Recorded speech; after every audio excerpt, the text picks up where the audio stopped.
Hey, there. Welcome back, or if this is your first time here, welcome to the soft, candlelit corner of history where nothing ever makes quite enough sense. Tonight, we're gliding straight into the Middle Ages. A time full of monks who couldn't keep secrets, kings who made bad life choices, and rumors so wild. Some of them actually turned out to be true. So, get comfortable, dim the lights, maybe pour yourself a cup of something warm. This iced tea, the kind of story that needs your full attention at S, the kind that hums softly in the background, like rain against an old stone window. We're talking medieval conspiracy theories, quiet whispers that somehow became historical records. And, as always, a healthy dose of irony because, really, was anyone in medieval Europe not scheming? Let us start with one that began as gossip in a French court and ended with a royal head losing its crown. It's around 1314. In Paris, the air is thick with incense, sweat, and paranoia, the usual perfume of French nobility. King Philip IV, the so-called Iron King, is ruling with a face that looks permanently unimpressed. He's been taxing clergy, bullying the Pope, and picking fights with everyone who makes eye contact for too long. But then someone suggests that maybe, just maybe, the most powerful organization in Europe at the time, the Knights Templar, might be hiding something dark behind their stone walls. At first, the idea sounded like the sort of paranoid court gossip that usually ends in another feast or an awkward confession. But Philip, being Philip, thought, maybe they are up to something. After all, they were rich, secretive, and owned more land than God's bank account. Q. The conspiracy bowels whisper spread claims that the Templars were spitting on crosses, worshipping a mysterious severed head, and performing strange rituals in the dark. It was basically medieval clickbait. Most thought the accusations were ridiculous. I mean, yes, they were an extremely wealthy military order with little accountability but devil worship. That's a stretch.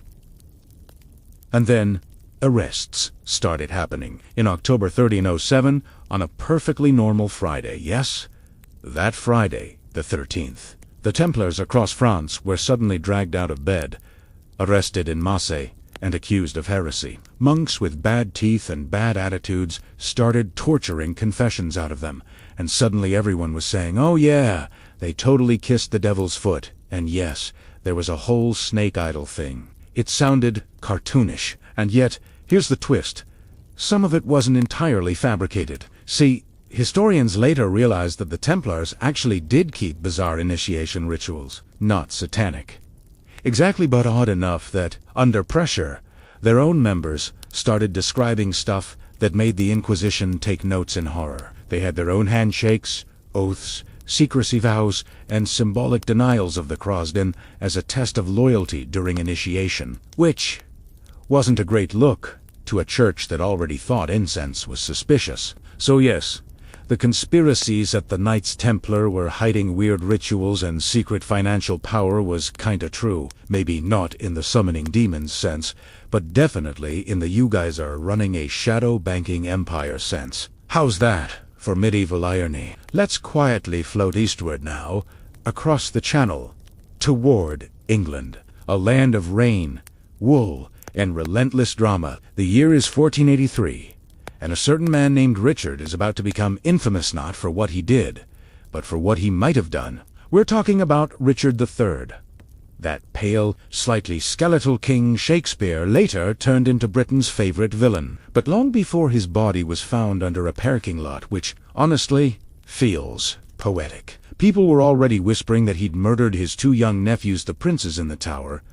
At the time, it sounded like a dark fairy tale. Two innocent boys, locked in the Tower of London, never seen again once Uncle Richard conveniently becomes king. It seemed too neat, too perfect a villain arc to be real. Conspiracy, they said. Tudor propaganda, they said. Except, centuries later, workmen in the tower's foundations found two small skeletons buried together under a staircase, and for once, the whispers aligned disturbingly close to reality.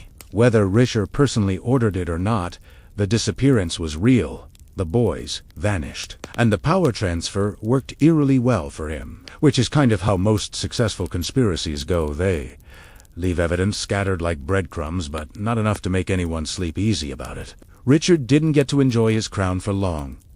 The Tudor machine came for him soon after, and the story of the murdered princes was conveniently used to justify every sword pointed in his direction. So the theory whispered in dark taverns and noble salons that Richard III had taken care of the heirs was completely wrong. It was just messy, tragic, and very, very medieval. Let's glide south now, because Italy was basically conspiracy's natural habitat. In the 15th century, the Vatican wasn't just a spiritual center, it was the world's most elegantly furnished hornet's nest. Popes were treated like kings, cardinals schemed like courtiers, and if you thought divine inspiration guided policy well, good night to that illusion. Enter Pope Alexander VI, born Rodrigo Borgia. Yes, that.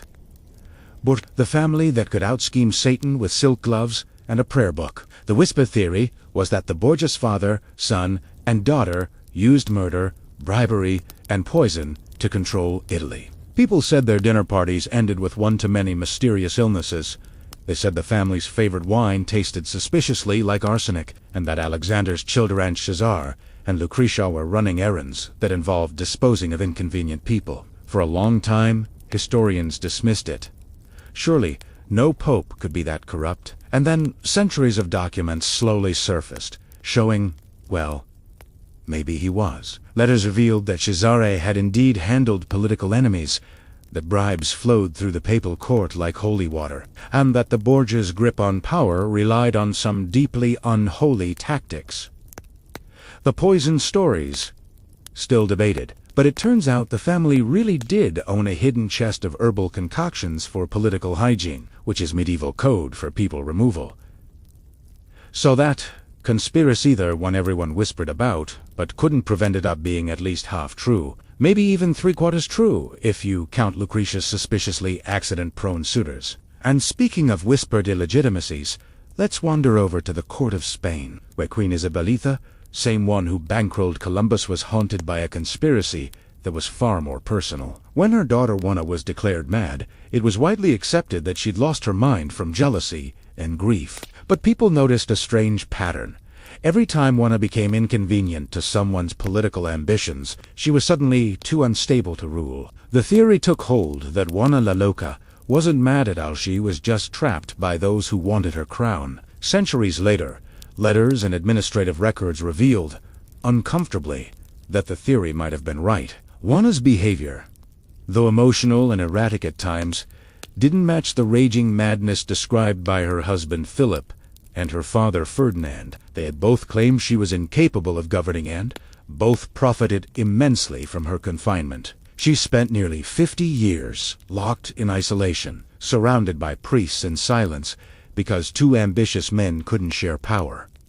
The world called her insane. But maybe she was only a woman in grief, punished for being inconvenient. Conspiracy, it turns out, is sometimes just what happens when one person tells a louder story than another. Let's rest here for a second halfway between rumor and revelation. The medieval world was built on oaths, bloodlines, and paranoia. Everyone was both believer and manipulator in the same breath. In the next part, we keep drifting through the dim hallways of power to uncover more plots that began as whispers and ended as truths carved into marble. Because, of course, it wouldn't be the Middle Ages without a good bedtime conspiracy. So, picture it. Italy again. Because when it comes to conspiracies, no one mixed art, ambition, and murder like the Renaissance Italians did. It's the 1470s in Florence, and for once, the city doesn't smell too bad. Merchants are busy, artists are covered in pigment, and the rich families are quietly plotting each other's downfall over elegant dinners. At the top of it all sit the Medici, bankers turned rulers, all charm and velvet, smiling like they didn't just bribe half of Europe. And underneath that polished exterior, enemies gather in almost comic secrecy, because when you run an empire built on loans and favors, someone's always waiting to collect. That's where the Pazzi conspiracy slides in. A plot so perfectly Renaissance that it involves murder in a cathedral, bad timing, and way too much faith that no one would panic in church. The Pazzi family had grown tired of the Medici monopoly. They wanted power back, or at least a decent share of Florence's golden pie. So they teamed up with others. Noblemen, bankers, even a few clergy members, and decided the most poetic moment to strike would be during Easter Mass, right there in the Florence Cathedral. You can imagine how that meeting must have gone. Shall we kill them at dinner? No. Too easy. At court. Too crowded. In front of God? Perfect. The plan: assassinate Lorenzo de' Medici, the Magnificent, and his brother Giuliano mid-service, amid chants and prayers. After that, the conspirators would seize control of the city and declare Florence liberated. Of course, as with all grand conspiracies, nothing went quite to plan. When the signal came, the hired swords rushed too soon. Giuliano was stabbed to death almost instantly. 19 wounds. Total medieval overkill. But Lorenzo wriggled free, bleeding, furious, and alive. The conspirators hesitated. The crowd screamed. Suddenly, the whole holy structure turned into chaos. Blood on marble, priests running, daggers clattering. So much for divine timing. Within hours, the Medici supporters took control again. Bernardo Bandini and Francesco Pazzi were dragged through the streets, hanged from the windows of the Palazzo Vecchio, dangling over the crowd as the bells of Vespers chimed in grim rhythm. Still, what is funny is how this failed conspiracy turned out true, in all the wrong ways. All the accusations Lorenzo had thrown before about being surrounded by traitors turned out completely valid. Everyone thought he was paranoid. Turns out, he wasn't paranoid enough. Let's drift north for a change. Toward England again. By the late 15th century, poison was replacing the sword as the weapon of choice. Somewhere between dinner courses, kings disappeared, and everyone acted surprised that bad seafood could be so selective. The story that haunted every noble table was that of George, Duke of Clarence, better known as the man who allegedly drowned in a barrel of wine. Now, it sounds like the kind of tall tale you tell after your third pint. Oh, George. Yeah, he died in a vat of mumsy. But the strange part is, that's actually what the sources suggest happened. George had made the tactical mistake of being the brother of both Edward IV and Richard III, which is the medieval equivalent of sitting between two lions who think you look edible. He was ambitious, a bit unstable, and loud about both. Eventually, he rebelled against Edward IV twice and managed to earn himself a cozy prison sentence in the Tower of London. Then came the whispered reports that he'd been executed privately. No witnesses. No body. Just talk of a large butt of mumsy wine being fetched to the tower.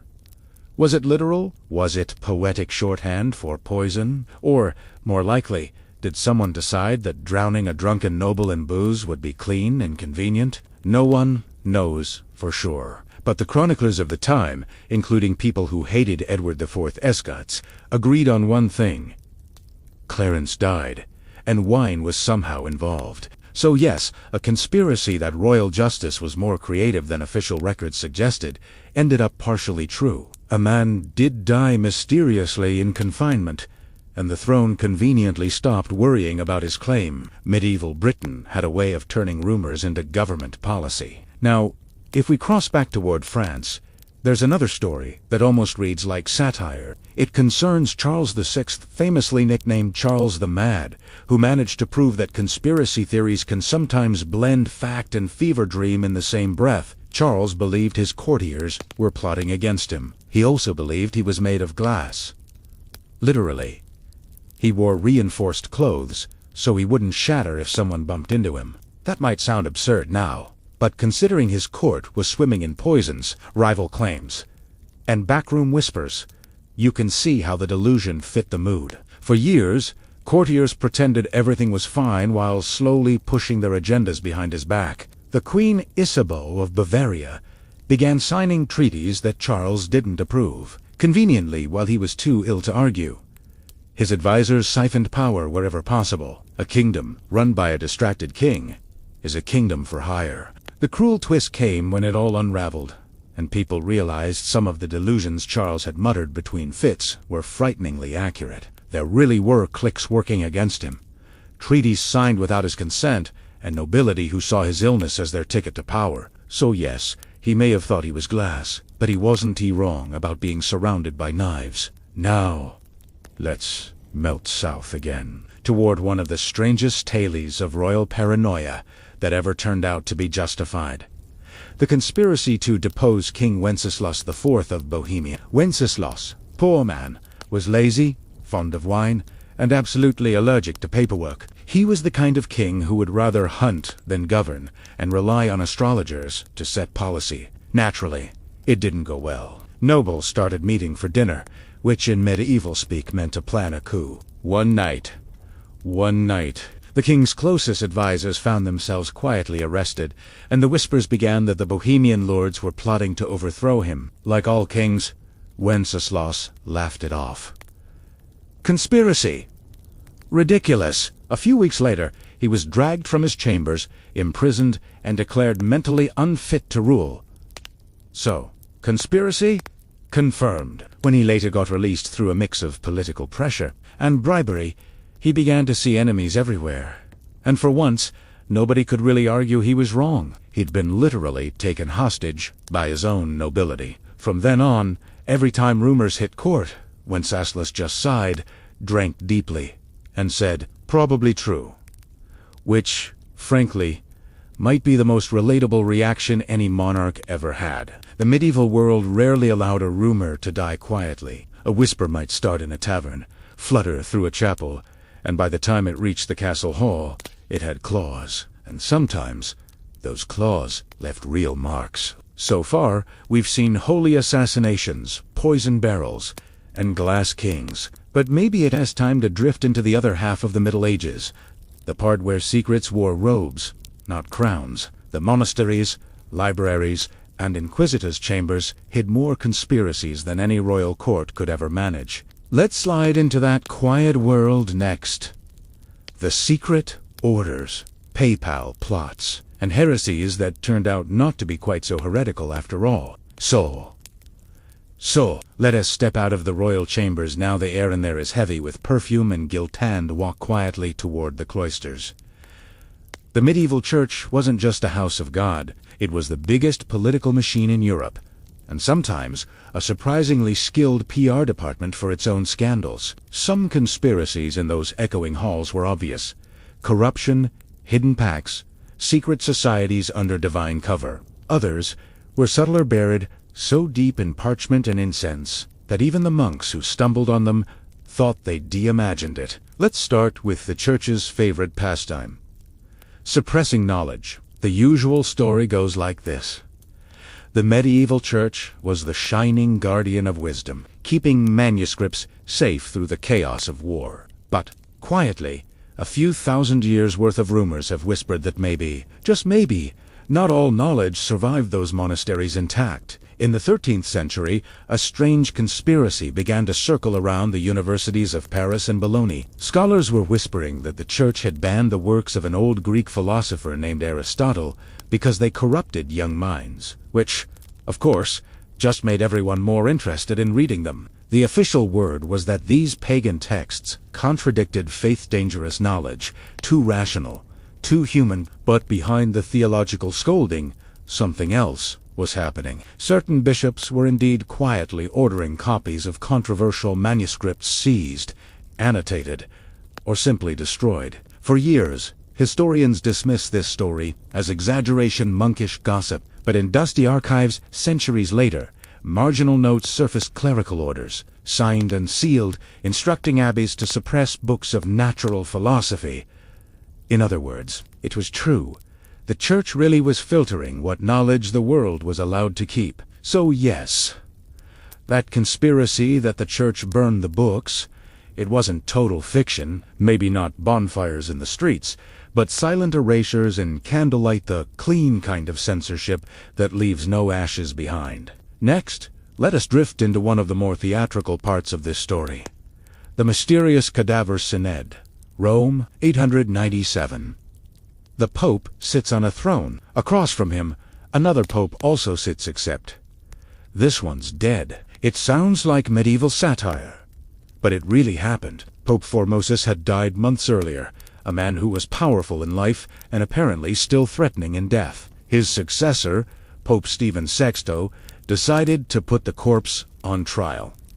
The conspiracy behind it: Formosus had supposedly been part of a faction plotting to take over the papacy, so Stephen dragged the embalmed body out of its tomb, dressed it back up in papal robes, propped it on the judgment chair, and shouted accusations at it while the attendants tried not to faint from the smell. Unless you think this was some fever-dreamed contemporary writers confirm every gory detail. Even the verdict: guilty of usurping the papal office. They literally cut off the corpse, fingers a blessing, and threw the body into the Tiber River. Here's the strange part. Everyone at the time thought Stephen was insane, but over the years, evidence emerged that Formosus had been part of a backroom network of bishops trying to manipulate papal elections, secret deals between factions so powerful that even his dead body had to be humiliated to erase his influence. A conspiracy so potent it outlived its conspirators. Medieval Rome had a flair for drama. There's another whisper, quieter this time, that drifted from monasteries up in the Pyrenees during the 12th century. The rumor: a secret branch of monks was worshipping not God but some forgotten, heretical form of light. They were called Catharzor, depending on which bishop you asked, servants of Satan. At first everyone laughed it off. The church accused heretics all the time. It was practically a rite of passage, but the Cathars weren't just rumor. When the inquisitors finally arrived in southern France, they discovered entire castle towns run on this dualist faith. Peasants, even knights, quietly rejecting Rome's power. Their belief system was deeply unsettling for the medieval church. They said the material world was evil, created not by God but a darker entity. So wealth, greed, power, all were traps. To the Church of Gold and Marble, this was heresy in its purest form. But what really disturbed Rome was that the rumor proved true. For decades, these heretics had been tolerated, protected, even financed by lords who disliked papal interference. The Albigensian Crusade followed a campaign so brutal, it erased almost everything except the proof that the conspiracy had been real all along. Now, let's float north again, to a convent in late medieval Germany, where another rumor once bloomed in whispers: that some monasteries were secretly forging holy relics to attract pilgrims and donations. You'd think no one would dare fake religious miracles under the watchful eye of bishops. But when representatives of the church council visited in the 15th century, they found what could charitably be described as a medieval costume workshop: bits of bone labeled as from St. Peter, vials of old oil declared holy tears, and perhaps most awkwardly a few repeat saints. At first, defenders called the stories propaganda. Surely no nuns or monks could deceive with sacred objects. But centuries later, the Vatican archives reluctantly confirmed what the gossip had predicted. Several well-known abbeys had indeed produced relics on demand to boost their reputation. That's medieval marketing for you. So, yes, the theory that churches made fake relics? Entirely true, just diplomatically phrased in the records as unverified authenticity. We can close this quiet chapter with one more Taylor rumor that began as an accusation and ended as a revelation buried in Latin footnotes: the medieval banking conspiracy between the papacy and the Italian merchant houses. The rumor ran that the popes were secretly partnering with families like the Peruzzi and Bardi, using church funds to lend money under the table while publicly condemning usury as a sin. Moral hypocrisy in velvet robes. For a long time, the story was dismissed as anti-clerical gossip. But when account ledgers from Florence's archives were studied centuries later, a pattern appeared: coded entries marked with papal seals, interest disguised as donations, entire cycles of loans tied to Rome. So, once again, the monks in the taverns had been right. The men preaching against greed were borrowing interest on the side. It's almost comforting, in a cynical way. The medieval church wasn't just a spiritual institution. It was a web of power, money, and influence so tangled that even centuries later, we still find traces of the strands, and every corner echoes the same moral. In the Middle Ages, a conspiracy theory was often just the first draft of tomorrow's official history. In the next part, we'll drift out of the monasteries and into the darker courts, again where queens plotted disappearances, heirs mysteriously fell ill, and every smile at the banquet table might have been rehearsed for an inquest. The candles gutter low, the music fades, and beneath the velvet whisper of courtly chatter, danger hums like a hidden string. Because by the later Middle Ages, royalty lived in a world lined with silk-and blood. Behind every jeweled goblet and polite bow, there lurked a blade, and history, ever discreet, calls these crimes unresolved events. So, take a breath. Our story begins in Scotland. It's 1437. The wind scrapes across the stone walls of Perth, where King James I has just finished dinner at Blackfriars Monastery. The king senses something off. The servants are too quiet. The candles too fierce. There are rumors his nobles plotting treachery. But kings always hear such rumors. He laughs them away and retreats with his queen, Johann Boof. When night falls, assassins slide in through the drains, real ones. Led by Sir Robert Graham, they force their way into the royal chamber, caught barefoot and half-dressed. James tries to hide under the floorboards and escape shaft he himself had blocked days earlier to stop tennis balls rolling under his room. Fate, it seems, has a cruel sense of humor. They drag him out and stab him 26 times. Whispers soon suggest the queen knew that she ignored the warnings because her husband had become too controlling to trusting. For centuries, it sounded like gossip, until historians uncovered letters from her household linking her servants to the conspirators. Nothing proven, but impossible to ignore. In medieval politics, when a rumor survives the centuries, there's often a spark of truth beneath the ash. From Scotland's grey stones, we drift to the gold-lit chaos of Paris. It is 1407, and the city buzzes with tension. The Duke of Orleans, charming and ambitious brother to the unstable King Charles VI, has become dangerously popular. His cousin, John the Fearless of Burgundy, decides to solve the problem. One winter night, Orleans is ambushed in a narrow street, struck down with an axe before his guards can shout his name. And then the killers brag. They call it righteous tyrannicide. The king forgives them. Burgundy inherits command of France's future. For generations, scholars debated if Queen Isabella of Bavaria had any part in it. Then came the discovery letters revealing secret financial ties between her household and Burgundy's. She hadn't lifted a weapon. She'd simply tilted the stage. The queen, it turns out, had a quiet talent for shaping who lived and who died. Royalty swore oaths to the crown while secretly crafting their own. Now we sail south to Aragon, where a tragedy unfolded that reads like a Gothic dream. Prince Carlos of Viana, beloved by the people and too perfect for his father's comfort, suddenly takes ill after a reconciliation dinner in 1461. Within days, he's dead. The perfect heir conveniently gone. The accused, his stepmother, Queen Juana Enrique. At first, it sounded like rebel propaganda. The queen wept in public, built chapels in his memory, and spoke of peace. But years later, physicians' notes described symptoms resembling arsenic poisoning. No proof, but the details fit, too, neatly. The dinner, the death, the succession that followed. The whispers lingered longer than her prayers. England, meanwhile, was perfecting the art of public tragedy. It's 1536. Once again, the Tower of London holds a Queen Boleyn. The accusations are medieval perfection: witchcraft, adultery, conspiracy. Her husband, Henry VIII, already has his eye on Jane Seymour. Suddenly, evidence emerges overnight. Handy witnesses appear. Confessions are forced. For centuries, people half believed the story. Now, records show it was theater from the start. Her carefully staged downfall. The conspiracies whispered over tankards in Tudor taverns were right.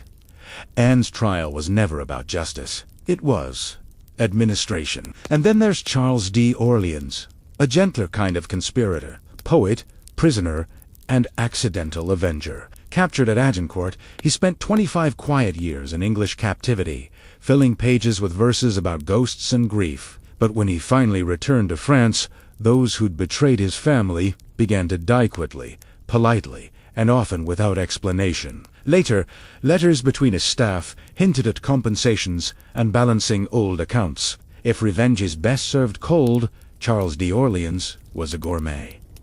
His verses spoke of mercy. His household wrote a different story. The strangest part of all. None of these conspiracies were truly secret. Everyone in those courts knew. Chroniclers wrote around them and code poets hinted. Priests preached, and gossip became history. Because in the medieval world, political truth didn't live in decrees, it leaked through rumor, song, and sermon. The crown itself was a stage, and every monarch's smile hid a calculation. By midnight's end, one truth endures. In the late Middle Ages, conspiracy wasn't the disease of monarchy, it was its heartbeat. Every dagger, every dinner, every tragic accident was the system working exactly as intended. Some ruled by sword, some by silence. But all believed one thing: history forgets the evidence.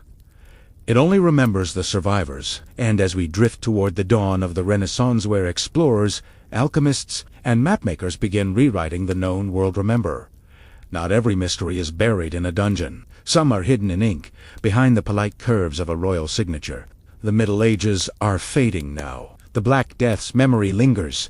Castles are starting to lose their moats, and scholars are quietly drawing lines on parchment that look suspiciously like coastlines no one was supposed to know existed. For centuries, people thought the medieval world didn't explore much too superstitious, too stuck, but underneath the official stories were dozens of quiet projects, half secret, half lost. Maps that showed impossible shores. Experimenters who performed what the church called alchemy, but looked suspiciously like chemistry, and sailors who seemed to come home knowing things no one had told them to know. As conspiracies go, these ones weren't about murders or poison. They were about information, the hush-hush kind that made kings drool and monasteries nervous. Let's start with one of the strangest. The mystery of the Vinland map. This innocuous piece of parchment turned up centuries after the age of exploration, showing part of the North Atlantic and a landmass labeled Vinland, drawn neatly west of Greenland. According to the map, it was created around 1440, which would make it a full 50 years before Columbus ever got seasick on purpose. At first, everyone thought it was fake. Whispers spread that someone in the 20th century had forged it. But over time, radiocarbon dating and ink analysis brought inconvenient results. The parchment itself was undeniably medieval. The ink had oddities, sure, but traces matched certain 15th century writing materials. So, did medieval Europeans know of land across the ocean? The Norse sagas hinted at it. Yes, the map suggested the church might have two more specifically. The monasteries that kept Norse manuscripts locked up for translation that suspiciously never seemed to finish. It's not proof, but it is a tantalizing echo.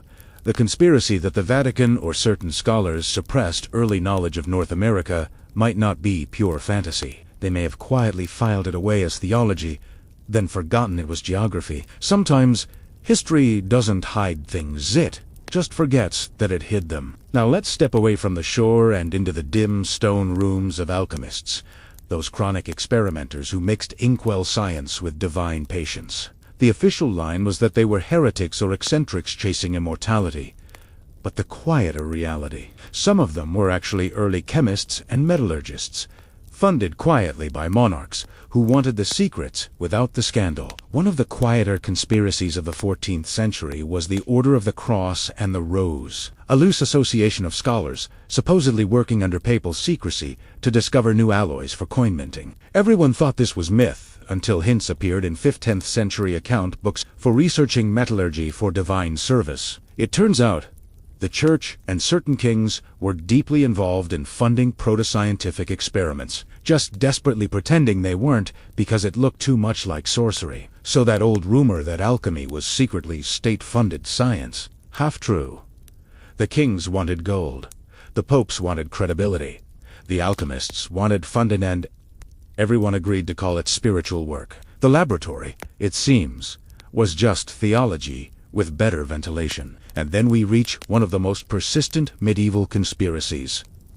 The hidden maps of Africa. From the 1300s onward, traders and scholars alike whispered stories about a vast golden empire beyond the Sahara ruled by a fabulously wealthy king. But Europe, officially, had no direct knowledge of sub-Saharan routes before the Portuguese expeditions under Henry the Navigator.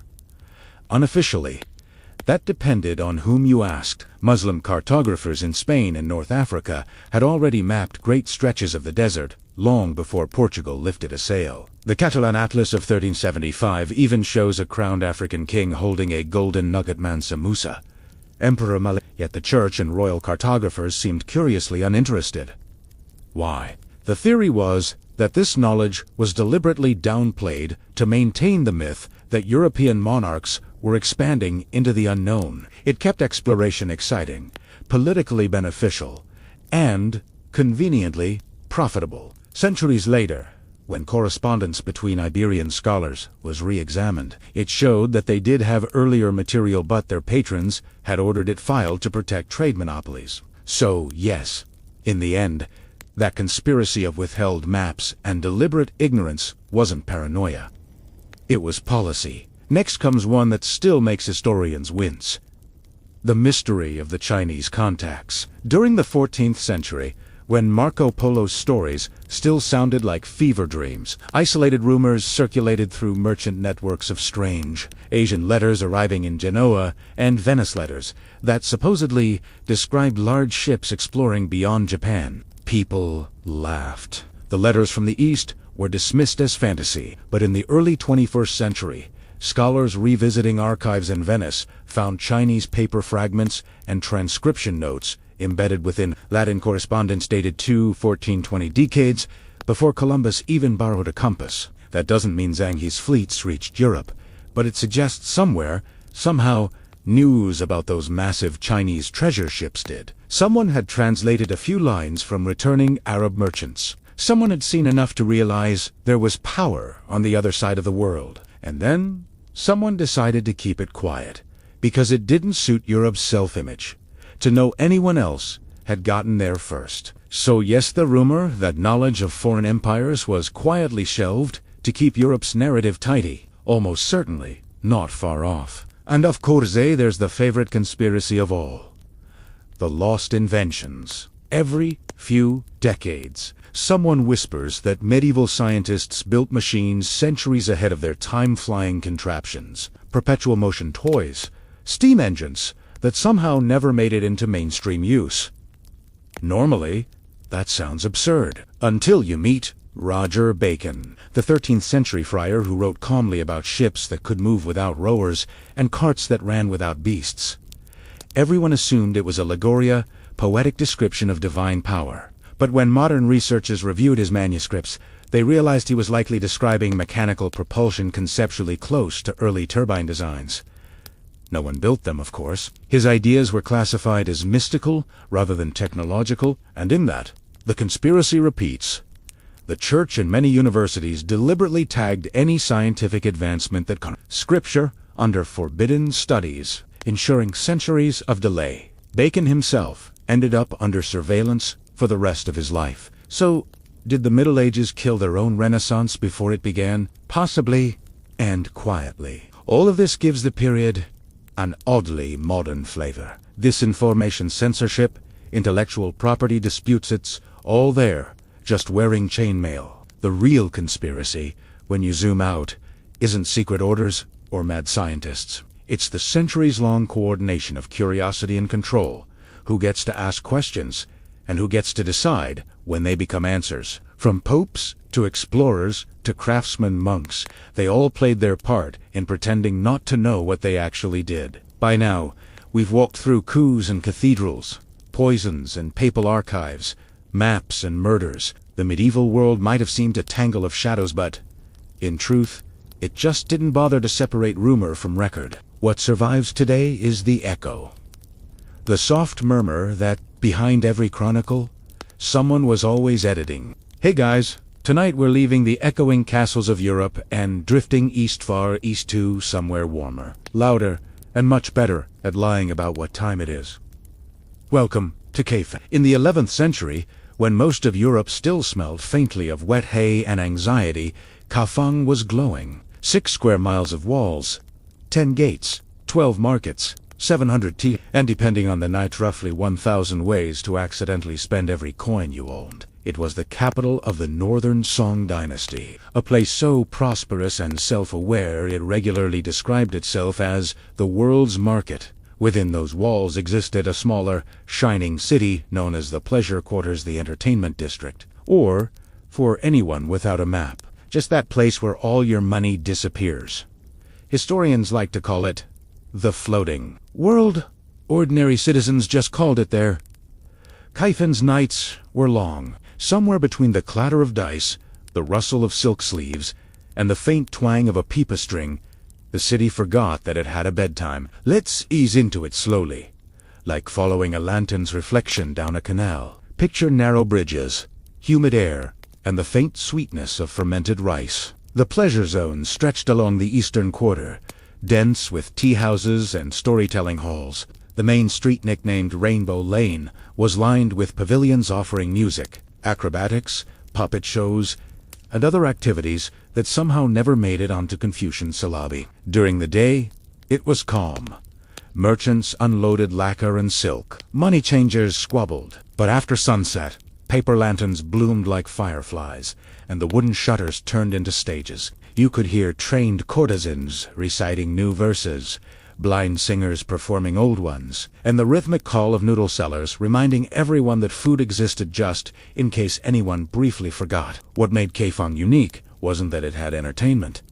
It was that the entire city participated. Bureaucrats, students, widows, poets, even monks on errands ended up there. The government pretended to disapprove, while quietly taxing everything from wine to musical troupes, which is bureaucratic multitasking at its finest. The courtesans were the heart of that floating world. Not the crude caricatures of later centuries, but literate, witty, and terrifyingly skilled performers who memorized poetry the way most people memorized excuses. They hosted salons in tea houses, where officials competed not for affection but for compliments on their handwriting. The art wasn't seduction, it was conversation. Tea points wasn't tea possession, but prestige.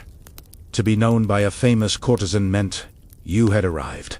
A few of these women became legends. One was Li Qiqi, famous for charm, voice, and the unfortunate timing of befriending Emperor Heizong himself. Heizong, for context, was a man who treated governance like a vaguely uncomfortable side hobby. He preferred painting herons, composing poems about dew, and building pavilions to house other pavilions. So when he met Li Qiqi, it was predictably disaster wrapped in silk. Contemporary accounts say he visited her disguised as a Taoist monk, which is adorable, considering everyone in town recognized him. Soon the entire pleasure district was humming with poems allegedly written by the emperor. The censors pretended they hadn't read them. The courtiers copied them by heart. Li Qiqi became both muse and scapegoat. When the dynasty later collapsed under Jurkhan invasion, guess who everyone blamed? The courtesan who made the emperor forget his spreadsheets. But not all stories.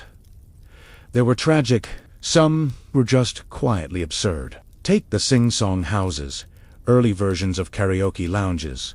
If karaoke had included mandatory verse duels, and tips calculated in calligraphy paper, patrons ordered wine and then, because social anxiety transcends time, were expected to produce a poem on the spot. If it was good, applause. If not, gentle mockery and higher drink prices. Storytellers sat by doorways, weaving detective tales so long they lasted seasons. Puppeteers enacted political satire with dragons that looked suspiciously like government officials. Even gamblers quoted Confucius between rolls of dice, occasionally to ward off bad luck, mostly to sound smarter. Kaifeng's floating world blurred work, worship, and waste until none of it made sense. A scholar on his way to an exam might stop for tea with a singer, leave half his allowance behind, and still call it an act of enlightenment. And somewhere above it all, in the palace, Emperor Heizong kept issuing edicts about restoring moral order while casually designing his next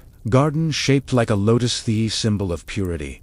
Which feels ironic now, Historians often describe his reign as the high point of aesthetic culture, which it was. Unfortunately, it was also the low point for paying attention to armies gathering north of the Great Wall.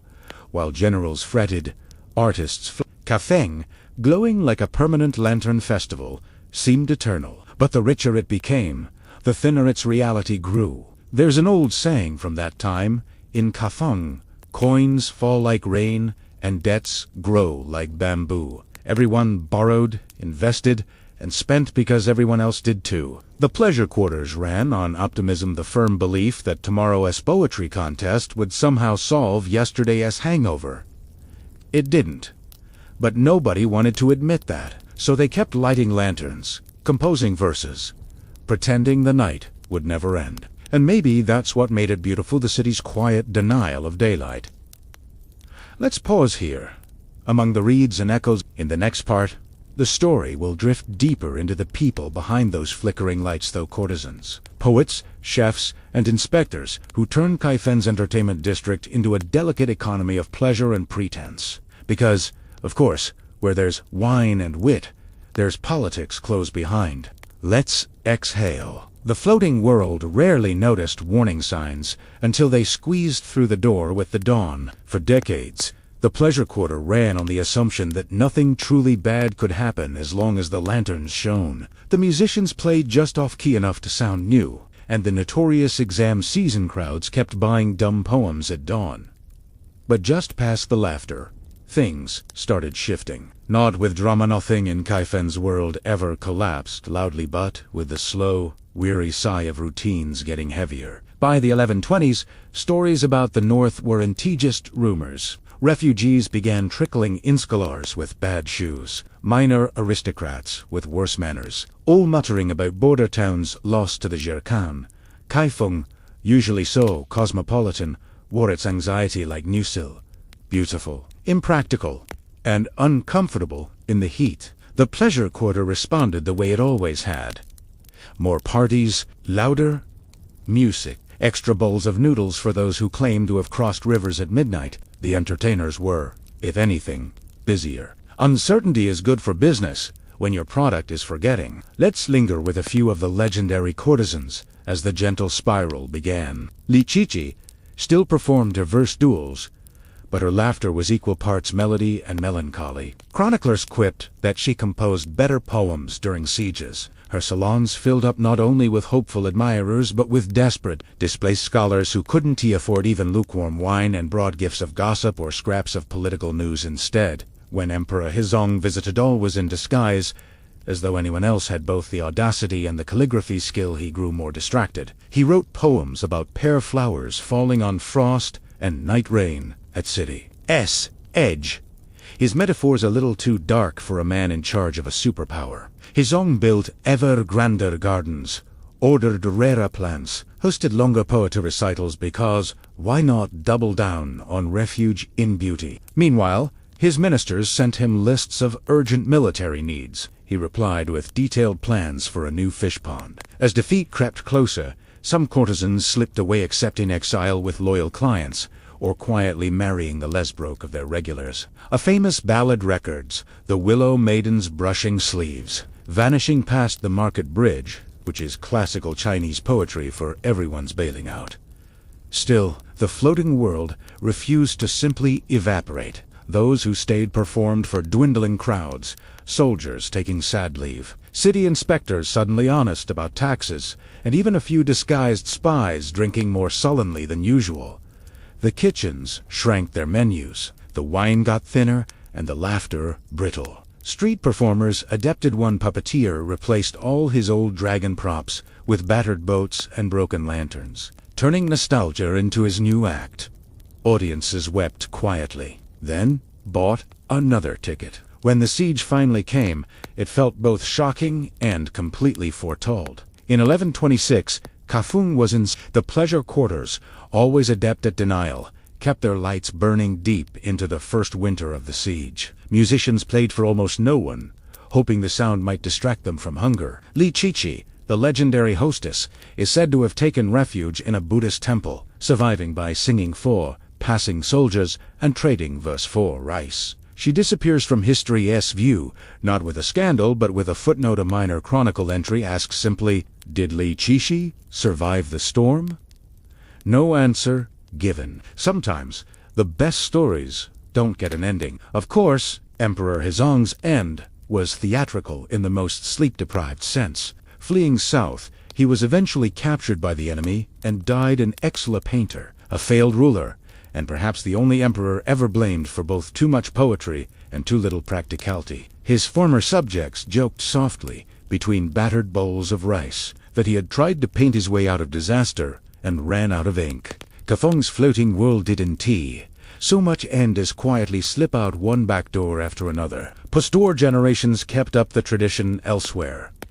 New tea houses and new songs for new patrons, all haunted by the memory of a city that seemed too charmed to collapse until it did. And so, with the fall of Kaifeng's pleasure quarter, the dream drifted. Scholars kept reciting the old poems. Storytellers insisted their rivers still ran with lantern light. Even bureaucrats earning exile blamed their lack of promotion on nights spent near Rainbow Lane. But for the people who lived and lost it, the floating world was more than nostalgia. It was their soft rebellion, their lullaby against time of fragile, shared denial that beauty, wit, and want could hold disaster at bay forever. Next time, let the story wind down. We'll follow the echoes of Kaifeng's vanished nights into later dynasties, where the memory of pleasure quarters shaped everything from literature to law, and where ghosts of a city that couldn't admit it was broken still drift along every crowded street at moonrise.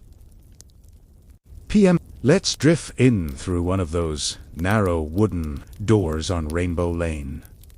The sign reads Pavilion of Lasting Fragrance, though by midnight it mostly smells of candles and damp silk. Inside, the real machinery of the pleasure district hums quietly, courtesans rehearsing verses, housekeepers counting coins, and tired musicians tuning strings by touch. Everything in Kaifeng's nighttime economy revolved around routine disguised as freedom. Courtesans rose late, practiced music, refreshed makeup dusted with rice powder, memorized the day's fashionable poems, and waited for patrons who often arrived pretending to be tasteful. To the outside world, they were entertainers, to themselves professionals in managing male vanity with rhythm and polite laughter.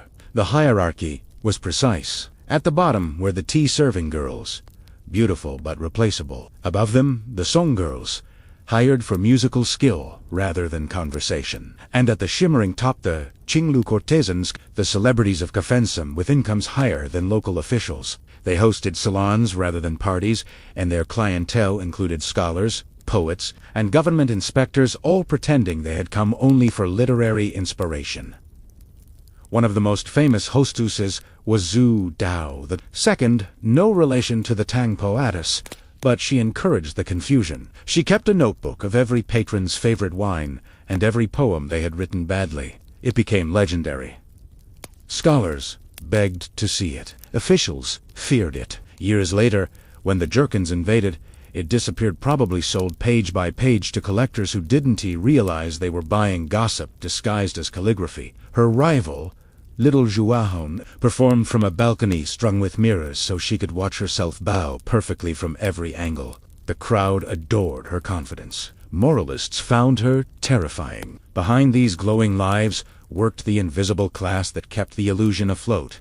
Servants, cooks, stagehands, message runners. Some historians call them the fog dwellers, people who lived in the alleys behind the glitter. They carried tea, managed debts, and, when necessary, smuggled lovers out through traffic. Their world was the counter-rhythm, the hum that made Kaifeng breathe. At night's edge, a separate crowd wandered the streets.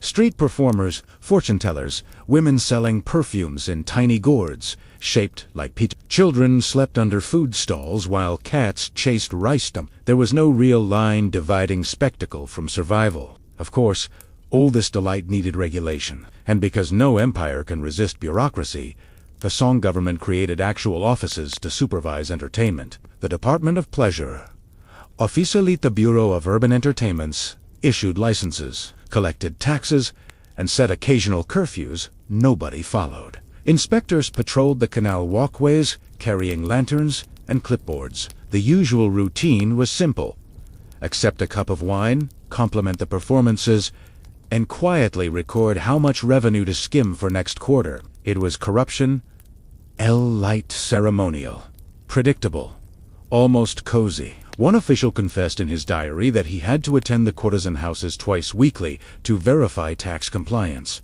Twice weekly. Verification clearly required persistence. Then there were the studentstudinchi candidates pouring into Kaifeng to take civil service exams. Imagine thousands of overstressed young men, their futures balanced on one essay, suddenly released after weeks of tests. Naturally, they all headed straight to the For Kaifeng's courtesans, exam season was harvest time. Many scholars sought inspiration in conversation, and some genuinely fell in love. But romance in the pleasure quarters worked by seasonal rules: spring flattery, summer attachment, autumn farewells. Gifts were given in fans, poems, and quietly pawned jewelry. Some of those relationships left traces. A few pairs married scandalously. Others kept exchanging letters, even after one partner entered a fit. Many of those letters ended up in anthologies sanitized, public, and still aching with the restraint of people who wrote affection as allegory, because writing it plain would ruin reputations. While poets tried to look noble about heartbreak, cooks kept the city alive. Kaifeng was obsessed with food. Night markets opened, just as the courtesan houses closed supper service. Vendors sold duck soup bright with ginger, steamed buns filled with sweet red bean, and a delicacy called drunken shrimp, literally served swimming in wine. The crowd didn't sleep. It grazed in shifts. Street hawkers competed using rhymes. A famous seller named Uncle Yao marketed his noodles with a slogan that loosely translated to "Soup so smooth, your enemies will forgive you." Centuries later, historians still quote the line. No one remembers the soup recipe. When morning finally arrived, the floating world turned ghostly. Lanterns dimmed. Courtesans unpinned their hair, and municipal cleanergies. There were organized street cleaners, swept confetti out of the gutters. The same canals that glittered at midnight looked mundane again, cloudy water reflecting somebody's dropped fan. The city reformulated itself for daytime respectability. Scholars who'd been laughing under red lanterns only hours earlier lectured about moral restraint. Shopkeepers reopened under those same balconies, pretending nothing had happened above them. It was a polite social illusion everyone willingly maintained, and yet, beneath this routine, pulsed a slow tension. Outside Kaifeng, the northern borders rumbled. Soldiers wrote letters home about shortages, while the courtesans' clients composed sonnets on spring blossoms. It felt like two different centuries stacked on top of each other, Empire's fragile dream floating above its own exhaustion. Still, optimism lingered. As long as the city's lamps burned, Kaifeng believed itself immortal. Empires fall on maps, not in dreams, and Kaifeng was still dreaming. Next time, the light will start to fade. We'll follow the courtiers and entertainers as the dynasty begins to wobble. The Jurkhan armies move south. The music falters, and the floating world slowly realizes it has nowhere left to float. The physical city of Kaifeng may have fallen beyond recovery, but in the quiet, endless night of history, its pleasure quarters never really disappeared. Long after the lanterns stopped flickering on Rainbow Lane, and the last courtesan's song faded into folded silk, something lingered, like an unfinished poem whispered in the dark, or a half-remembered melody drifting through time. Stories of Kaifeng's floating world became ghost stories, legends told in the tea houses of the Southern Song Dynasty and beyond. These tales were never scary in the usual way. Instead, they were wistful and ethereal hauntings of laughter trapped in empty halls, the soft click of mahjong tiles where no player sat, and faint echoes of pipa strings playing forgotten verses. People swore that on misty nights, in the alleyways where brocade dresses once brushed against lantern-lit walls, you could still hear whispered poetry lyrics of a lost world that refused to be forgotten. Literature, too, kept Kaifeng alive. The pleasure quarters inspired scores of poets and playwrights who carried its memory like a secret ingredient. Novels described fictional courtesans whose beauty masked sharp minds, who engaged in political intrigue as Isalia's conversation. Plays staged elegant salons in well-drawn rooms of tea, breathing life into characters torn between duty, art, and desire. Kaifeng became more than a place, it became a symbol, the eternal city of beauty, fleeting joy, and quiet melancholy. But the legacy was not only in art. The ideas born in those lantern-lit pavilions shaped the culture of pleasure in later dynasties. The Southern Song's entertainment districts consciously echoed Kaifeng's style intimate, artistic flaws that came from desperation and war with charm and music. That delicate balance between indulgence and survival, frivolity, and art became a template for urban life in China. Is a golden ageist Kamda. Of course, with legacy came myth. Over time, the true nature of Kaifeng's courtesans blurred with fantasy and moralizing tales. Some stories drifted into cautionary fables, warnings of how indulgence could doom a city, or how beauty could be a mask for decay. Others painted courtesans as saints or sinners, depending on who told the tale. None quite captured the half-reality of a vibrant world where everyone knew pleasure was temporary and precious, yet perhaps the most poignant legacy is the silence, the gaps in records, the missing names, the poets and musicians lost between empires.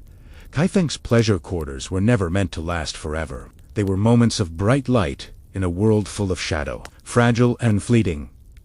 And maybe that's why their stories still haunt the edges of history, because they remind us how even in the darkest times, people reach for beauty, laughter, and connection, even if only for a night.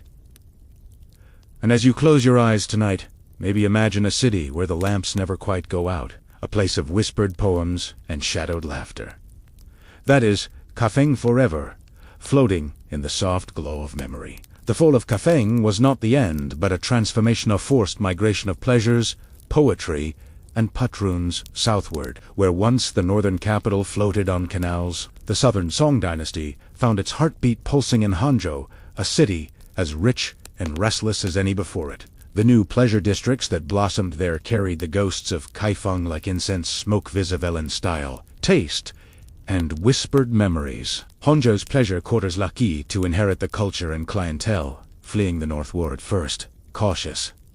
The trauma of invasion lingered like a bruise. The lively excess of Kaifeng was tempered by a quieter appreciation for subtlety and refinement. Tea houses and pavilions here favored smaller gatherings, intricate literary games, and performances that balanced entertainment with discretion. The courtesans, or yiji, were as much poets and conversationalists as entertainers, often from families with long artistic traditions. This was pleasure wrapped in layers of rich dins between tradition and innovation. One of the most famous figures of the era was the courtesan Zhou Awang, who captured the imagination with her delicate voice and mastery of classic poetry. She lived during a time when the Southern Song court increasingly treated the pleasure quarters as part of the official cultural fabric, granting courtesans respected social positions otherwise rare for women. Her story, whispered through centuries, became a symbol of resilience, one who balanced artistry with survival in an era of political uncertainty and economic flux. The government's attitude also shifted, rather than the somewhat grudging acceptance of Kaifeng times. Southern Song officials recognized the economic and cultural role pleasure districts played. They set up regulatory agencies specifically tasked with supporting and supervising entertainment, balancing moral concerns with practical taxation interests. This attitude fostered a unique urban culture where merchants, scholars, artists, and entertainers mingled in ways unseen before. Meanwhile, the poetry and literature of the pleasure quarters deepened. Song dynasty writers composed complex allegories where courtesans became metaphors for fleeting beauty, invincible spirit, and the bittersweet nature of life itself. In that delicate balance between light and shadow, art found new ground. The pleasure quarters were no longer only spaces of indulgence. They became crucibles of cultural innovation.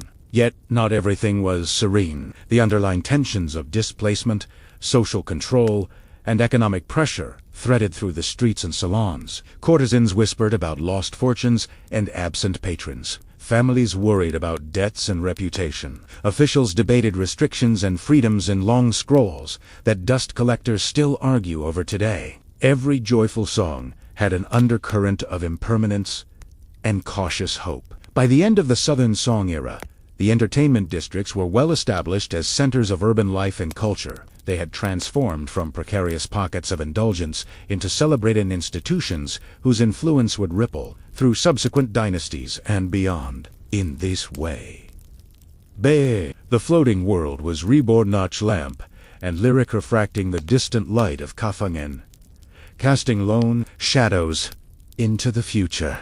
As the lanterns dimmed and the city's hurried footsteps faded from Rainbow Lane, what remained was a whisper, a ghostly trace of laughter, poetry, and longing. The pleasure quarters of Kaifeng didn't die with the fall or the fire. They simply transformed, leaving behind layers of stories, symbols, and subtle art.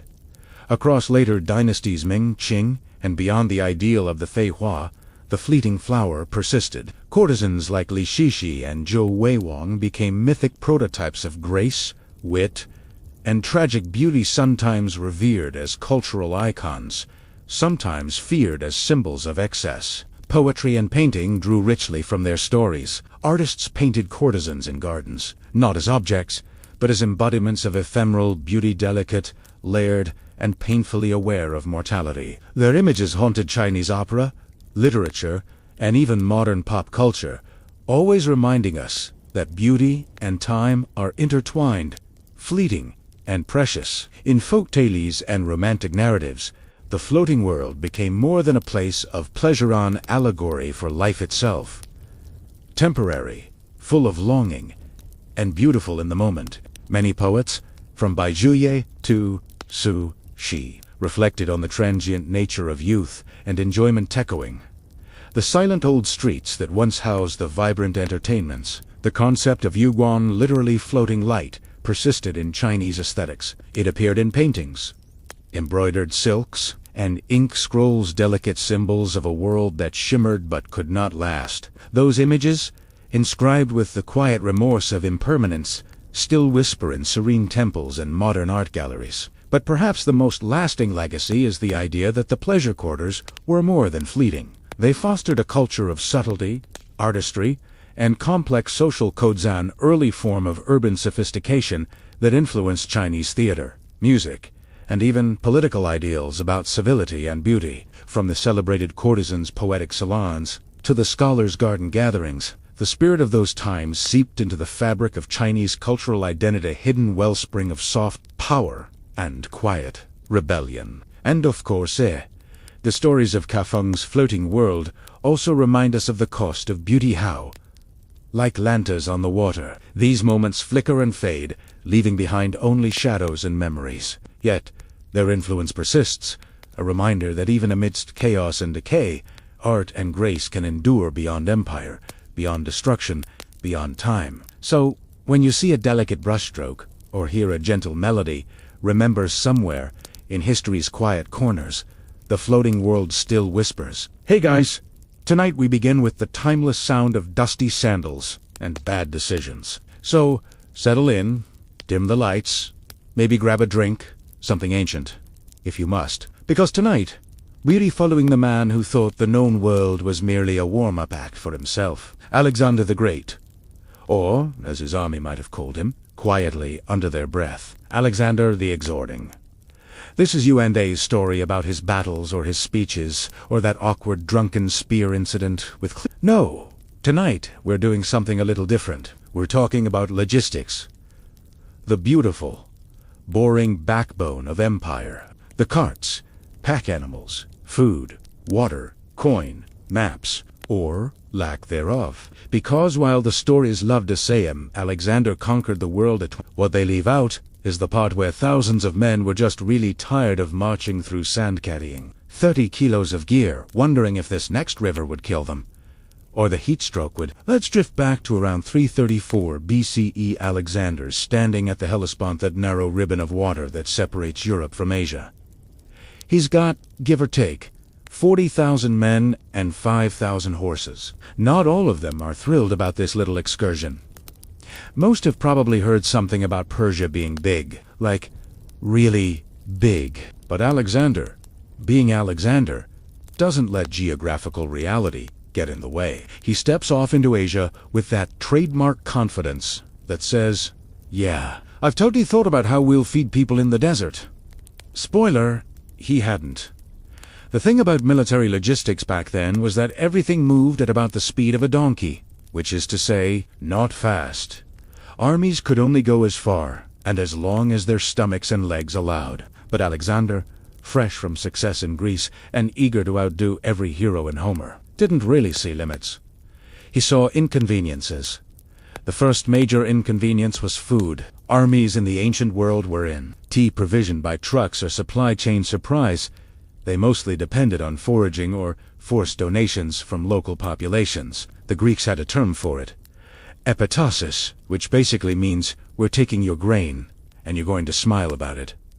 The Persians, for their part, had a similar policy but with more bureaucracy and better record-keeping. For Alexander, marching across Asia Minor meant his quartermasters had the impossible task of feeding 40,000 mouths a day, not counting the extra thousands of camp followers, merchants, and the occasional philosopher tagging along for the prestige. Estimates vary, but that is easily 100 tons of grain every single day, assuming everyone got a modest portion and no one dropped half of it while crossing a mountain pass. And let's not forget water. Imagine moving through the Anatolian interior in early summer, the sun beating down, the men's armor heating up like portable bread ovens. Horses needed 4 times as much water as men, and there were thousands of them. If a man needed 3 liters a day, a horse might need 12. Multiply that over 5,000 horses, and you're suddenly hauling 60,000 liters of water per day, without modern containers. So yes, logistics were less organized campaign and more endurance experiment. The unsung heroes of this whole chaotic enterprise were the supply officers, the poor souls tasked with figuring out how to feed an army that couldn't stay in one place long enough to grow anything. They scouted ahead, bargained with local rulers, and occasionally bribed city gates open with promises of protection. And if all else failed, they looted. Let's float forward a bit. Alexander S. just finished his early battles in Asia Minor. Granicus Issus, all that's gone dazzlingly well for him. The Persian satraps underestimated him, which, to be fair, was easy to do when his army seemed smaller than your annual tax convoy. But after each victory came the real challenge, restocking, reorganizing, and trying to get soldiers to march again. By the time they reached Tyre in 332 BCE, Alexander's logistical problems had evolved into something uniquely painful. Tyre was an island fortress, well defended, well supplied, and about as welcoming as a cactus invasion. To take it, Alexander needed ships. The problem, he didn't exactly bring many, so he had to convince or threaten Phoenician ports along the coast to lend him fleets. It was a sort of naval crowdfunding campaign before that term existed. The siege lasted 7 months, which means 7 months of trying to keep tens of thousands of men fed, healthy, and not mutinous under the Mediterranean sun. You can almost picture the quartermaster's reports. Supplies running low on flour, horses dehydrated again, men increasingly annoyed at your majesty as a Grambesian, but Alexander pressed on. His charisma did as much work as his engineers. They eventually built that massive causeway out to Tyre using rubble, trees, and sheer stubbornness. The logistics behind that were incredible.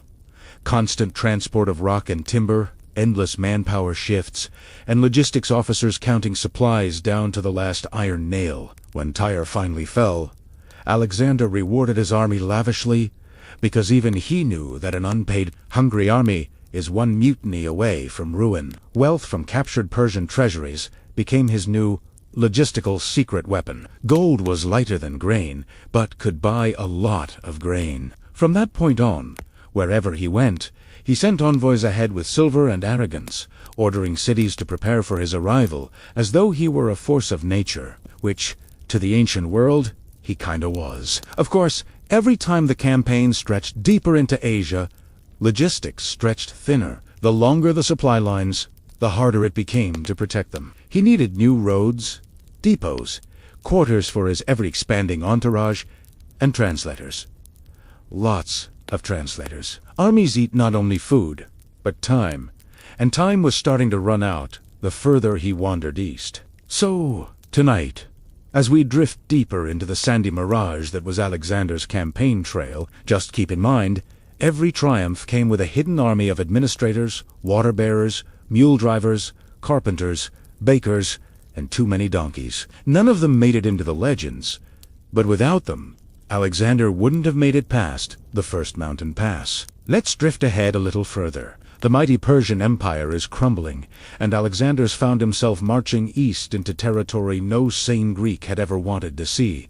So, when we left off, Alexander had brought down the great Persian Empire, or at least what was left of it after Darius III spent more time running than ruling. Now, in theory, this should have been the point where any reasonable conqueror would have stopped. Persia was unimaginably vast, rich and sophisticated. Control that, and you could live like a god. But Alexander wasn't interested in living like one Greek historians would call reasonable. Instead, he looked east and saw something far better more marching. The empire's core was his now, from the Aegean all the way to Babylon. It was a logistical dream compared to what came next.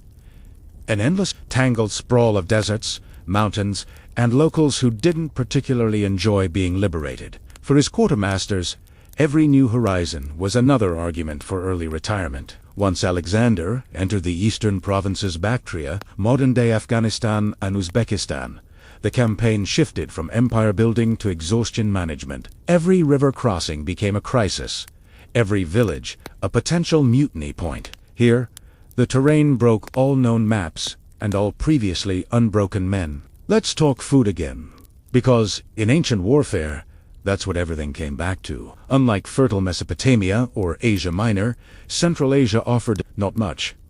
Dry scrubland, stony hills, and whatever animals you could convince not to run away. This forced the Macedonian army to become its own mobile farm. Herds followed behind the main force, sheep and cattle trudging along like reluctant soldiers. They were walking, bleating rations on legs. But even that couldn't last forever. Every time Alexander stopped for a siege or a winter camp, he burned through his reserves like he was feeding an army of gods. The men were given barley, cheese, and if they were lucky, salted fish.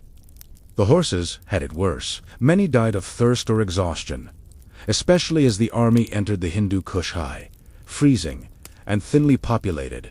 Thousands of pack animals simply couldn't make the trek. The soldiers ended up carrying equipment themselves, which was every elite warrior's least favorite job. In logistics terms, this period was a mess of improvisation. Supplies were no longer transported from Greece or Asia Minor. They were sourced locally, bartered for, or seized. Alexander began founding new cities, those famous Alexandrias, partly as garrisons but also as logistical hubs. They were medieval truck stops in embryo, with markets, warehouses, and roads stretching back toward Babylon. At the heart of all this was Alexander's organizer-in-chief, Craterus, who acted like a one-man supply chain. He handled reinforcements, sent provisions, and built depots along the route. It was a paper and parchment version of military logistics centuries before Rome formalized it. Craterus kept the armies fed, while Alexander chased Mur. Perhaps that's the real reason Alexander liked him.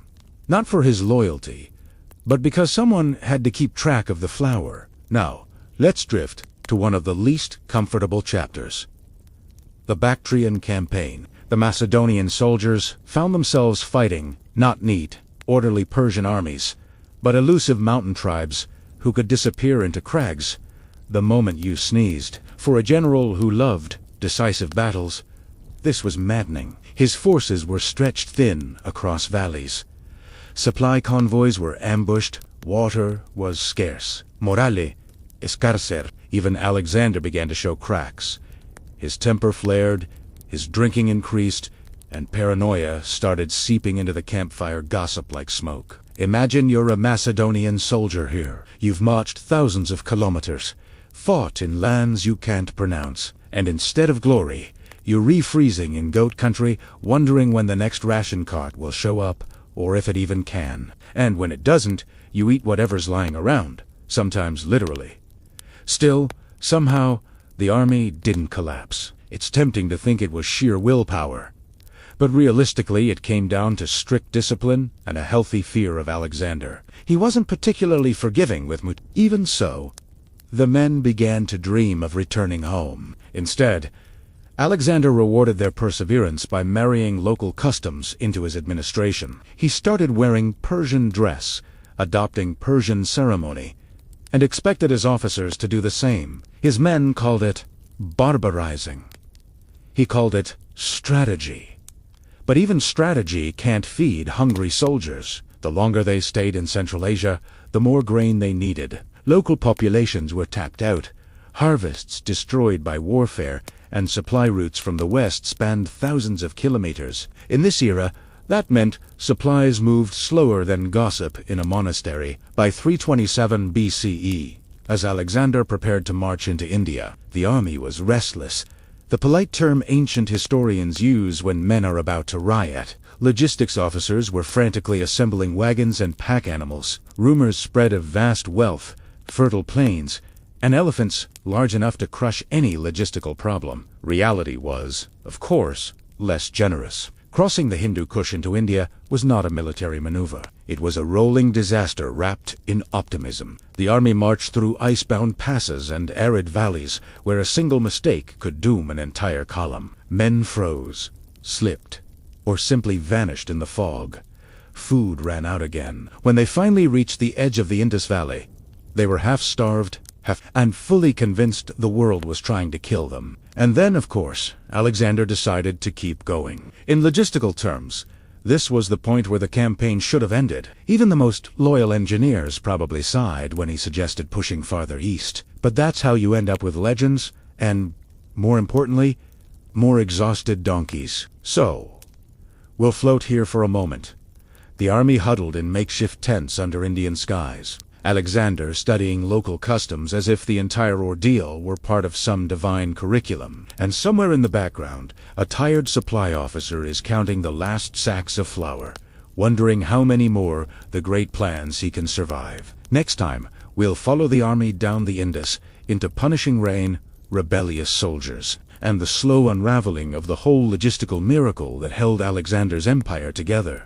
All right, so here we are. Alexander's army, a little worse for wear, but still marching, has finally crossed into the fabled lands of India. Picture this: humid, monsoon-soaked jungles, rivers you wouldn't cross without a small boat, and elephants the size of small hills roaming around like they own the place because, well, they pretty much do. One would think that by now, having conquered most of the known world, Alexander might take a breather. But no, there are always more battles to fight, more civilizing missions to accomplish. His supply officers, BTs, probably fantasized about a simple warehouse somewhere in Greece stocked with bread and maybe some cheese. The Indian campaign posed new logistical nightmares. For example, the monsoon rains. Yeah, those heavy, relentless downpours that turn roads into slippery clay, slides and river crossings into near drownings. For an army that relied on wagons, pack animals, and dry storage, monsoons were basically a slow form of torture. Those wagons, they got stuck. The roads, mud baths, grain stores, Rinev, and don't even get me started on the elephants useful in battle. Terrifyingly unpredictable in a swamp, and definitely not good at carrying supplies. Still, Alexander pushed forward, mostly because his ego wouldn't allow otherwise, and because he genuinely believed he was on a divine mission. Probably something about destiny, or the world bowing to Greek culture, or both. The soldiers, however, were nearing the end of their patience. After years of marching through deserts, mountains, and now jungles, the great part of Alexander's title felt increasingly like a personal affront. Mutiny whispers started to ripple through the ranks, voices growing louder after the Battle of the Hydaspes River in 326 BCE, where Alexander faced King P. It was a tough victory, and Alexander admired Paras so much he let him keep his kingdom, probably because even the great wanted a break from the supply chaos. Instead of heading west to home, or at least a friendly port full of wine and cheese, Alexander pushed north and east. The promise was new lands and riches, but the reality was more of the same. hired men, fewer donkeys, and supply lines that stretched thinner than the patience of his generals. Then came the infamous Gedrosian Desert. Alexander's idea of a vacation. This desert, located in modern-day southern Iran and Pakistan, was reputedly even harsher than the Sahara. No towns, no water, no roads, just scorching sun by day and freezing cold by night. If logistical nightmares had a final level boss, this was it. It's said that nearly half the army perished in this desert, not from battle, but from thirst, heatstroke, starvation, and sheer exhaustion. That is, in part, because Alexander decided to take the army through this punishing wasteland as a sort of, I dare you to survive this, which is a nice way of saying, Bicase, primera caen the supply officers. They were beyond profanity by this point. They tried sending caravans ahead, but the desert swallowed everything like a black hole. Men dropped their weapons, animals died in heaps, and morale fell into the abyss with them. And yet, somehow, the surviving soldiers reached the coast of the Arabian Sea. What remained were ragged, dusty men, sunburnt and swearing under their breath about the great general who made crossing the desert sound like a picnic. The official story was that Alexander survived because he was, after all, divinely favored. The quieter story is that his logistical genius was actually a fatal mix of bravado and occasional madness. He had proved he could conquer empires, but not necessarily lead armies home safely. After the Gedrosian disaster, Alexander finally turned back for Babylon. His army was smaller, weaker, but still loyal enough, mostly because they had nowhere else to go. His supply lines were rebuilt, flour stores replenished, and a new chapter of grand but slightly less mobile ruling began. So, next time you think about greatness, remember Alexander dragged tens of thousands of men across deserts, jungles, mountains, and rivers, all while logistics barely hung on. Not exactly your average parade. But sometimes victory smells less like triumph and more like dust, sweat, and the occasional whimper of a lost donkey. We'll keep drifting down this path next time with some quiet reflections on what all this might have meant for the soldiers, the locals, and the empire he built that couldn't quite hold itself together. Hey there, still with me? Excellent. Now we're floating gently into the aftermath of Alexander's long, dusty adventures. The fighting might have slowed, but the real grin, the administration and maintenance of a vast, multi-continental empire was just getting started. Spoiler alert, it was nowhere near as glamorous as battling for glory. After years of relentless marching, battling, and nearly turning his soldiers into a permanently exhausted caravan of mud-covered Greeks and Macedonians, Alexander faced a problem historians love to call the imperial hangover. Sure, conquering an empire is fun while you're winning, but someone has to figure out how to actually run it, and Alexander was a bit, well, distracted. One of the first things he did was eliminate potential rivals ruthlessly, reminding everyone who was boss with some lethal efficiency, but beyond blood feuds and palace intrigues. The real headache was keeping control over a patchwork of cultures stretching from Greece to Egypt and all the way into India. Managing this didn't mean just waving a scepterate, meant sorting out the day-to-day nightmare of collecting taxes, maintaining order, and convincing discontented locals and soldiers alike that everything was, indeed, fine. Spoiler: it rarely was. Alexander, in a move that made his Macedonian troops quietly grumble, adopted many Persian customs, fancy robes, court rituals, and even the notorious proskynesis, obligatory bowing, which Greeks found excessively. This sparked a fair bit of lashback, because apparently conquering an empire didn't grant the right to rewrite the cultural handbook without complaints. But it was a cunning political move to integrate the Persian elite into his administration, which helped keep things from outright exploding. Despite these efforts, governing the sprawling empire was always a tool. The local Persian satraps, provincial governors, sometimes acted more like local warlords. Several were removed or executed for corruption and incompetence, showing Alexander wasn't afraid to clean house, but also highlighting how fragile his grip on power really was. The empire was held together more by his overwhelming presence and charisma than by any fully formed bureaucratic system. Now, let's unwrap the dull but essential logistics that kept this whole political puzzle functioning. Alexander leaned heavily on the commended empire's existing courier services and communication networks. Instead of demolishing the old order, he adapted it with a photographer's precision, sending envoys and reinforcements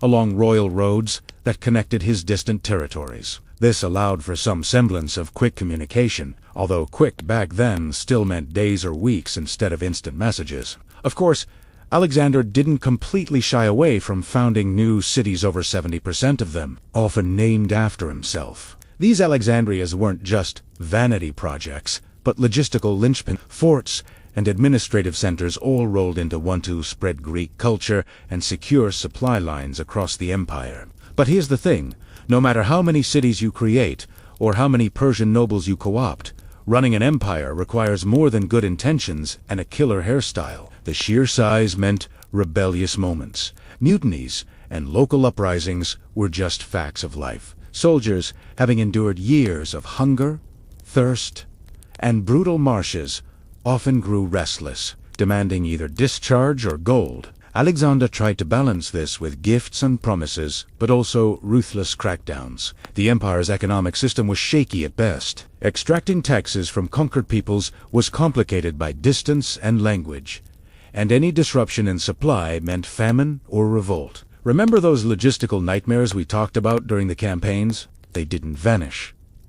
After victory, they transformed into even nastier nightmares of governance. Toward the end of his life, Alexander's paranoia grew. This wasn't just about potential enemies outside the palace walls, but inside, too. Executions of generals and officials for alleged treason became more frequent, reflecting both real threats and a ruler losing confidence in his control mechanisms. Despite all this, Alexander's legacy wasn't just mountains of defeated enemies or inherited crown jewels. His blend of Greek and Eastern cultures shaped what historians call the Hellenistic Age.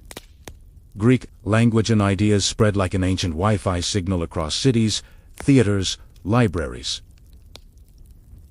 Alexandria, in Egypt, and even local courts. In the end, though his empire was too big and too diverse to hold without him, after his untimely death, the vast territories he conquered rallied behind a single new leader but fragmented under the control of powerful generals, each claiming their slice of the pie. So, the logistics of ruling an empire after conquering it? Think less grand parade and more paperwork. Crossed wires, bribed governors, and army grumbling. Alexander's genius wasn't just in winning battles, but in buying enough time and loyalty to keep the dream alive. However briefly, and as you lay back now, drifting off, just imagine that behind every great conquest was a vast, unseen army of accountants, supply clerks, and disgruntled pack animals trying desperately to hold the whole circus together with varying degrees of success.